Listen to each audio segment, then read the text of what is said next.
அருமையானவர்களே, நாங்கள் எங்களுடைய நண்பர்களுக்கு, இதே போல பெற்றோர்களுக்கு, எங்களுடைய உறவினர்களுக்கு, நம்முடைய சகோதரர்களுக்கெல்லாம் கடிதம் எழுதியிருக்கிறோம். கடிதம் எழுதி அவர்களும் எங்களுக்கு பதில் கடிதம் எழுதியிருக்கிறார்கள். ஆனால் இந்த உலக வரலாற்றில் யாராவது ஒரு நதிக்கு கடிதம் எழுதி அந்த நதி அந்த மனிதருடைய பேச்சை கேட்டதை நீங்கள் கேள்விப்பட்டிருக்கிறீர்களா? உலக வரலாற்றிலே ஒரு தடவை நடைபெற்றது. அது வேறு யாரும் கிடையாது, ஹஜ்ரத் உமர் பின் கத்தாப் ரலியல்லாஹு அன்ஹு அவர்கள் ஈஜிப்டுடைய நைல் நதிக்கு ஒரு கடிதத்தை எழுதினார்கள். அந்த கடிதத்தில் என்ன விடயம் எழுதப்பட்டிருந்ததோ அந்த விடயத்தை அப்படியே அந்த நைல் நதியும் செய்தது. அது என்ன விடயம், அதை பற்றி நாங்கள் இந்த பதிவிலே தெளிவாக பார்ப்போம். அல்ஹம்துலில்லாஹி ரப்பில் ஆலமீன், அஸ்ஸலாத்து வஸ்ஸலாமு அலா ரசூலில்லாஹி அம்மா பஅத். கண்ணியத்திற்குரிய இறைவனின் நல்லடியார்களே, அல்லாஹ்வின் சாந்தியும் சமாதானமும் என்றென்றும் நம் அனைவர் மீதும் உண்டாவதாக. இந்த உலகத்திலே அல்லாஹுடைய பொருத்தத்தை பெற்ற ஒரே கூட்டம் யார் என்று பார்த்தால் ஹஜ்ரத் ஸல்லல்லாஹு அலைஹி வஸல்லம் அவர்களுடைய அன்பு தோழர்கள் சஹாபாக்கள் தான். இந்த உலகத்திலே அல்லாஹ் தன்னுடைய பொருத்தத்தை சஹாபாக்களுக்கு கொடுத்து விட்டான். எப்படியாப்பட்டவர்கள்? அல்லாஹுடைய நெருக்கத்தை அடைந்தவர்கள். அல்லாஹுடைய நெருக்கத்தை அவர்கள் அடைந்த காரணமாக இந்த முழு உலகத்தையும் சஹாபாக்களுக்கு சார்பாக அல்லாஹ் மாற்றி கொடுத்தான். ஏராளமான வரலாறுகள் இருக்கின்றன. மனிதர்கள் மட்டும் சஹாபாக்களுடைய பேச்சை கேட்கவில்லை, மனிதர்களையும் தாண்டி இந்த சூரியன் சஹாபாக்களுடைய பேச்சை கேட்டது, மரங்கள் சஹாபாக்களுடைய பேச்சை கேட்டது, சிங்கம் சஹாபாக்களுடைய பேச்சை கேட்டது. அருமையானவர்களே, என்னுடைய புதிய சேனலான அர்ஹம் உஸ்மானி உமரி ஒஃபீஷியல் என்ற சேனல்ல நான் 6 பாடங்களை நடாத்தி கொண்டு வருகிறேன். அதிலே முக்கியமான ஒரு பாடம் தான் ஹயாத்து சஹாபா, சஹாபாக்களுடைய வரலாறுகள் என்ற பாடம். இதிலே சஹாபாக்களை பற்றி எல்லா விடயங்களையும் நான் பேசுகிறேன். அந்த பாடங்களை நீங்கள் முழுமையாக கட்ட வேண்டும் என்று சொன்னால் அந்த சேனலுடைய லிங்கை நான் கீழே டிஸ்கிரிப்ஷன் பாக்ஸில் தருகிறேன். செக் பண்ணி பார்த்துக் கொள்ளுங்கள். அதிகமான பிரயோஜனங்களை நீங்கள் அடைந்து கொள்வீர்கள். அந்த அடிப்படையில் இந்த ஹயாத்து சஹாபா என்ற கிதாபில் ஒரு ஆச்சரியமான சம்பவம் பதியப்பட்டிருக்கிறது. அது என்னவென்று சொன்னால், அருமையானவர்களே, நான் ஆரம்பத்தில் சொன்ன பிரகாரம் சஹாபாக்களுக்கு அல்லாஹ் சுப்ஹானஹு வ தஆலா இந்த முழு உலகத்தையும் சார்பாக ஆக்கி கொடுத்தான். எல்லாமே சஹாபாக்களுடைய பேச்சை கேட்டது. அதற்கு காரணம் என்ன? அவர்கள் அல்லாஹ்வின் மீது வைத்திருந்த பயம். அல்லாஹ்வை முழுமையாக நம்பினார்கள், அல்லாஹ்வை முழுமையாக பயந்தார்கள். இதனால் முழு உலகமும் அந்த சஹாபாக்களுக்கு பயப்பட ஆரம்பித்தது, அவர்களுடைய பேச்சை கேட்க ஆரம்பித்தது. இந்த அடிப்படையில் தான் அல்லாமா இப்னு அஸாக்கிர் ரஹ்மத்துல்லாஹி அலைஹி அவர்கள் தங்களுடைய கிதாபில், இதே போல இப்னு அப்துல் ஹக்கம் ரஹ்மத்துல்லாஹி அலைஹி அவர்கள் ஃபுதுஹாத்து மிஸ்ர் என்ற கிதாபில் கைஸ் இப்னு ஹஜ்ஜாஜ் என்பவர் மூலமாக ஒரு ஆச்சரியமான சம்பவத்தை பதிவு செய்திருக்கிறார்கள். அது என்னவென்று சொன்னால், அருமையானவர்களே, ஹஜ்ரத் உமர் பின் கத்தாப் ரலியல்லாஹு அன்ஹு அவர்களுடைய ஆட்சி காலத்தில் மிஸ்ர், அதாவது ஈஜிப்ட் வெற்றி கொள்ளப்பட்டது. இந்த எகிப்து வெற்றி கொள்ளப்பட்டதற்கு பிறகு அந்த எகிப்துக்கு கவர்னராக அம்ர் இப்னு ஆஸ் ரலியல்லாஹு அன்ஹு அவர்களை உமர் பின் கத்தாப் ரலியல்லாஹு அன்ஹு அவர்கள் நியமித்தார்கள். இந்த ஈஜிப்ட்ல ஒரு வளமை இருந்தது. என்னவென்று சொன்னால், அந்த ஈஜிப்ட்ல 9வது மாதம் வந்துவிட்டால் ஒரு சடங்கை அவர்கள் செய்வார்கள். அதுவும் 9வது மாதம், அந்த 9வது மாதத்தில் 12வது நாள் பூர்த்தியாகிவிட்டால் ஒரு சடங்கை அவர்கள் நிறைவேற்றுவார்கள். எனவே அந்த சந்தர்ப்பத்தில் ஈஜிப்ட் அப்படியே வெற்றி கொள்ளப்பட்டு இஸ்லாமிய ஆட்சிக்கு கீழால் வந்தது. அங்கே இருக்கக்கூடிய மக்கள் அப்பொழுது கவர்னராக இருந்த அம்ர் இப்னு ஆஸ் ரலியல்லாஹு அவர்களிடத்திலே வந்தார்கள். முக்கியஸ்தர்கள் வந்து சொன்னார்கள், இன்னல் நீலினா ஹாதா சுன்னத்தன் லா யஜ்ரி இல்லா பிஹா.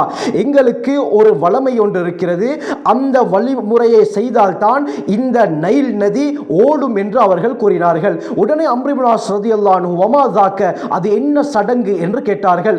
அந்த நேரத்தில் இந்த ஈஜிப்ட் மக்கள் சொன்னார்கள், நாங்கள் 9வது மாதம் 12வது நாள் பூர்த்தியானதற்கு பிறகு நாங்கள் ஒரு கன்னி பெண்ணை, ஒரு வாலிப பெண்ணை, அந்த பெண்ணுடைய தாய் தந்தையுடைய பொருத்தத்துடன் நாங்கள் அழைத்து கொண்டு வந்து அழகான ஆடை, அதாவது விலை உயர்ந்த ஆடைகள், விலை உயர்ந்த ஆபரணங்களை அந்த பெண்ணுக்கு நாங்கள் அணிவித்து நைல் நதிக்காக வேண்டி நாங்கள் பலி கொடுப்போம் என்பதாக அவர்கள் சொன்னார்கள். எனவே இந்த வருடமும் அந்த சடங்கை நாங்கள் செய்ய வேண்டும், எனவே அதற்கு அனுமதி தாருங்கள் என்று அம்ர் இப்னு ஆஸ் ரலியல்லாஹு அன்ஹு அவர்களிடத்திலே சொன்ன பொழுது அவர்கள் என்ன சொன்னார்கள்? இதற்கெல்லாம் நான் அனுமதி தர முடியாது. இன்னல் இஸ்லாம் யஹ்தி மா கான கபலா, இஸ்லாம் இப்படியாப்பட்ட மூட நம்பிக்கைகளை எல்லாம் தகர்த்தெறிந்து விட்டது, இஸ்லாத்திலே இப்படி ஒரு விடயம் கிடையாது என்று இந்த சடங்கை செய்ய வேண்டாம் என்று அவர்களுக்கு கூறினார்கள். இந்த நேரத்தில் அந்த ஈஜிப்ட் வாசிகள் என்ன செய்தார்கள்? இவர் எங்களுக்கு அனுமதி கொடுக்க மாட்டார், ஆகவே நாங்கள் இந்த ஈஜிப்டை விட்டு வெளியேறுவது தான் சிறந்த வழி என்று சொல்லி அவர்கள் என்ன செய்தார்கள்? அந்த ஈஜிப்ட் மிஸ்ரை விட்டு வெளியேறுவதற்காக வேண்டி எல்லா தயாரிப்புகளையும் செய்தார்கள். இந்த விடயம் ஹஜ்ரத் அம்ர் இப்னு ஆஸ் ரலியல்லாஹு அன்ஹு அவர்களுக்கு கேள்விப்பட்டதும் உடனடியாக உமர் பின் கத்தாப் ரலியல்லாஹு அன்ஹு அவர்களுக்கு ஒரு கடிதத்தை எழுதினார்கள். அந்த கடிதத்திலே இந்த விடயத்தை எல்லாம் குறிப்பிட்டு எழுதியிருந்தார்கள்.